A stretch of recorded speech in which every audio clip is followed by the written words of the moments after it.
तो एक थाली में 13 जगह पर 4-4 पूड़ी रखी जाती है। आप लोगों को तो मालूम होगा, आप लोगों ने करा होगा करवा चौथ का उद्यापन।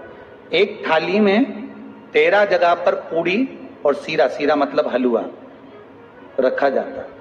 और रखने के बाद में उसके ऊपर एक पत्तल रखकर उस पर सुहाग का वस्त्र, साड़ी, 5 वस्त्र, सुहाग सामग्री सब उस पर रखी जाती है। और रखने के बाद में हाथ में कंकु, चावल, हल्दी लेकर, संकल्प लेकर उस थाली पर से घुमाया जाता है। कामना करी जाती है, हे चौथ माता, हे करवा चौथ, हे चतुर्थी,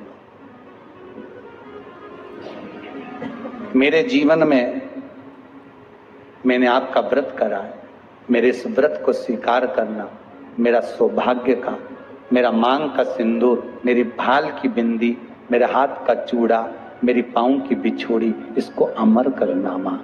और जो ये वस्त्र मैं दे रही हूं, इस वस्त्र को मैं जो प्रदान कर रही हूं चौथ माता, इसको स्वीकार कर कर मेरी भी चुनड़ी को लाल बनाए रखना।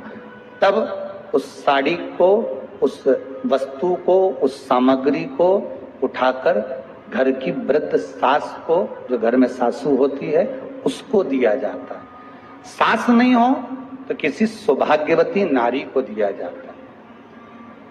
उसके बाद में आप फिर ब्राह्मणों का भोजन कराओ, बड़े प्रेम से बुलाओ और ब्राह्मण ब्राह्मणी का भोजन कराओ। अब आज के जमाने में जो करवा चौथ का उद्यापन होता है, उसमें जब समाज की माताएं उद्यापन करती है तो केवल स्त्री स्त्री को भोजन करा देती है, पुरुष को नहीं कराती। पर करवा चौथ के उद्यापन में लिखा है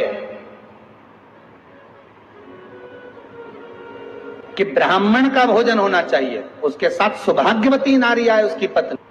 और अपन ने तो सोचा कि चौथ माता का उद्यापन है तो केवल स्त्री स्त्री को खिला दो, उद्यापन का पूर्ण फल मिल जाएगा। नहीं, उसका सुख नहीं, उसका आनंद नहीं।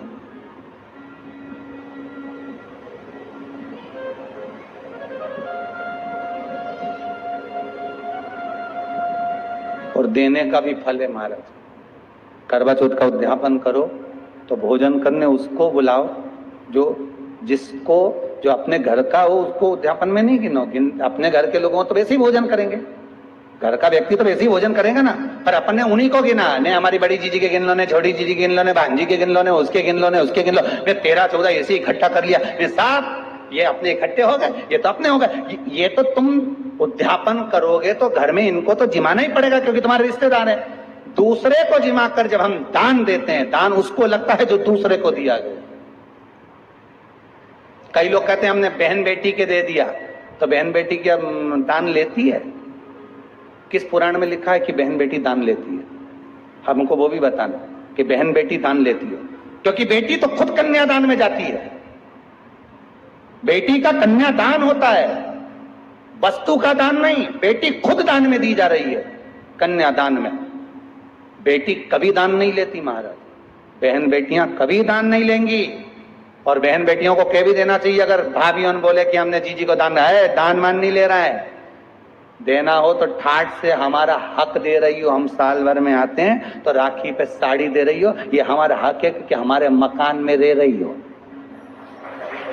हक दे